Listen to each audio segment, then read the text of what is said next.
Hey everybody, it's your online singing coach back again today with a new reaction. Today's a little bit different. It's not actually a song, it's an interview.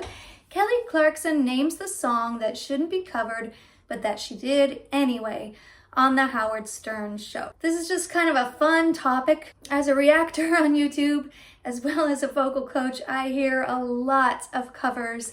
And of course, as a recording artist, I've done some myself. I have a couple rules and guidelines that I will share with you about what I think makes a cover song successful. But first, let's hear about the song that Kelly says that shouldn't be covered. First, I will just say that Kelly can cover any song. Kelly has an amazing, versatile, soulful, powerful, beautiful voice, and she has covered so many songs on her own talk show as well as way back, starting with American Idol. She's covered a lot of them, and I would say, Kelly, you cover whatever you want to. We know it's going to be good. But let's hear with the song that she says should not be covered.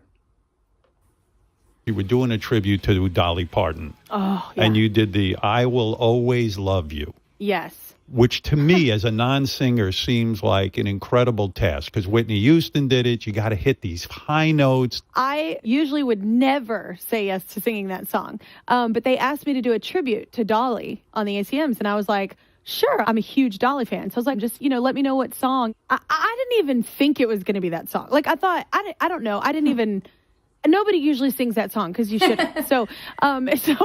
Why shouldn't you? Because Whitney Houston did so perfectly? Yes, she did it perfectly. And Dolly. I love both versions. So like I grew up on both. But like I think there's just certain songs that like it's just when a moment happens with a song, like even Bodyguard, that's like the biggest soundtrack in the world. Like it's just when it's such a moment, the moment becomes bigger than almost the song, right? Yes, I was also alive when The Bodyguard came out. And that was the first version of I Will Always Love You that I ever heard. I had never heard Dolly's version before that. I didn't even know Dolly was the writer of that song at that time. I only knew that it was Whitney Houston's smash hit from The Bodyguard. Everybody fell in love with that song. It took a while for any soundtrack song, for any film song to reach that level, and I would say that a little while later Titanic got there with My Heart Will Go On. But yeah,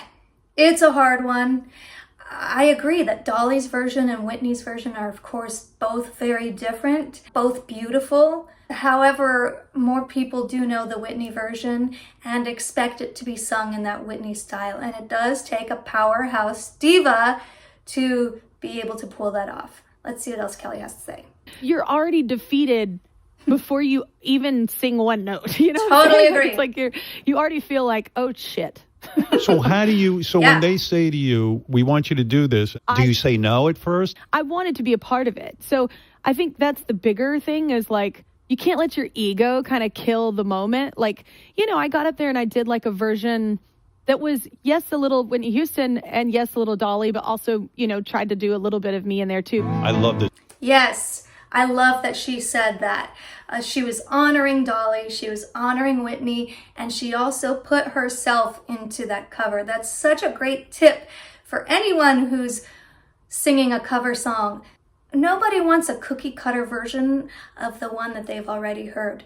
And if you do try to create a cookie cutter cover, people will be disappointed. It just gives them such an easy opportunity to compare you to the original. And they already love the original. It's going to be hard to beat. So I love that she pointed out that she tried to bring herself into her version of I Will Always Love You, not just channel Whitney or Dolly. She also mentioned ego. I really like that she mentioned that too. When you have such high respect for someone that you're covering and you don't see yourself in that same, whether you are or not, you don't see yourself in that same, or that there's so many people who love that original version and who think it's the greatest song, the greatest singer ever on the planet, and you say, how can I compare? People are going to say, oh, that was nothing compared to Whitney. Or,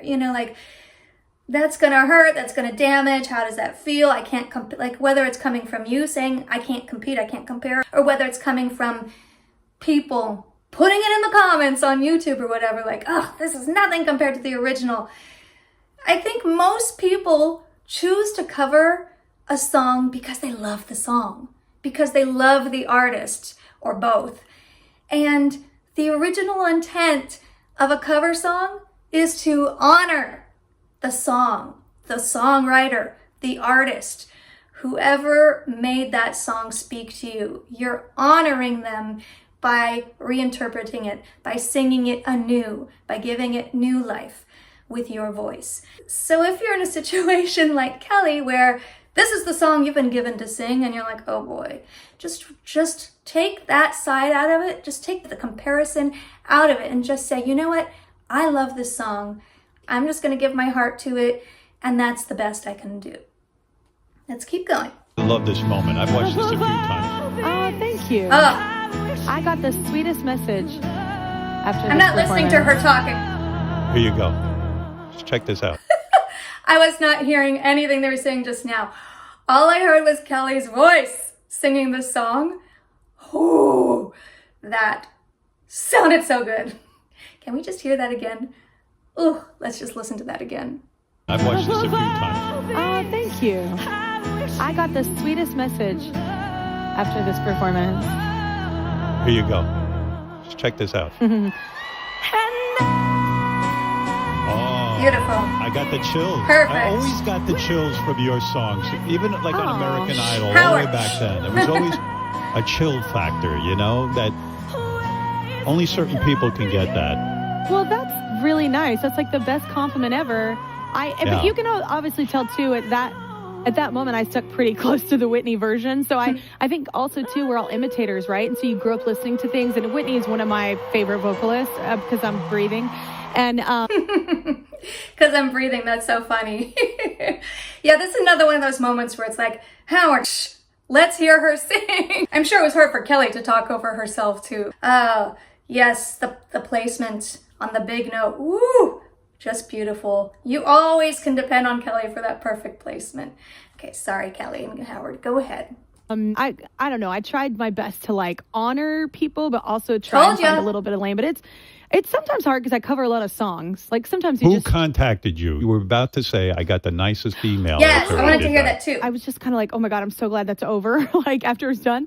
And I got the nicest text from Chris Stapleton. And he was just like, dude, he was like, that was so incredible. I'm so glad I was here for that moment. Like he was just so lovely about it. And I think it matters even more. I mean, you love to get a compliment any moment, obviously, but like when it's someone that you admire so much vocally and like just as a musician, as a writer, like he's so incredible.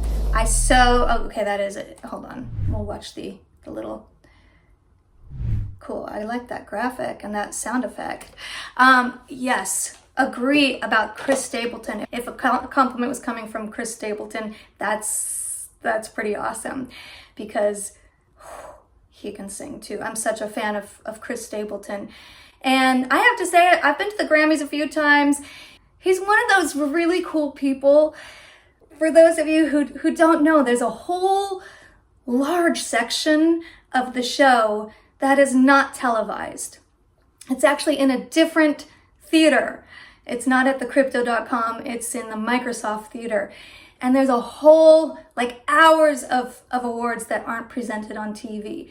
And most of the really A-list celebrities don't go to that. But there's a few A-list celebrities who come to the premiere ceremony, it's called.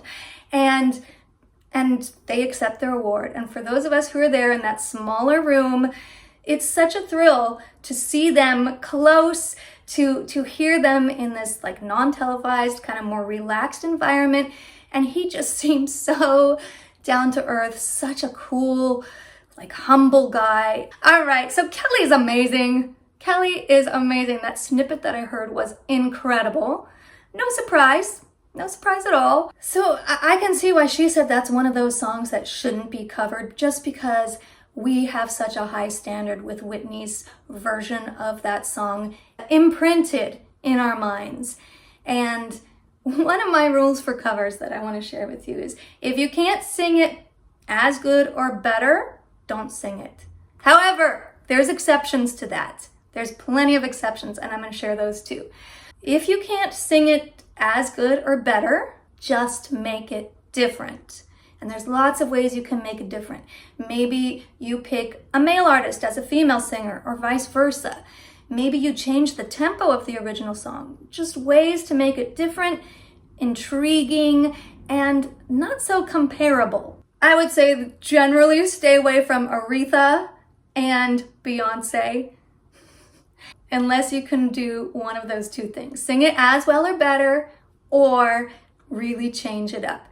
Just the other day, actually, I had a friend showing me Ben Platt and his brother doing a little arrangement of a Beyonce song, and it was awesome, and it was very different, obviously, from the original, and that works. So that's one way you can feel freedom to do these kind of untouchable artists. The other suggestion is exactly what Kelly said. Make it your own. Make it you. I love that Kelly and I were in agreement. It's about honoring the original song and or honoring the original artist and infusing your own unique talent, your own unique interpretation into the song. Bottom line, if you love a song, you sing it. No one's stopping you from doing it.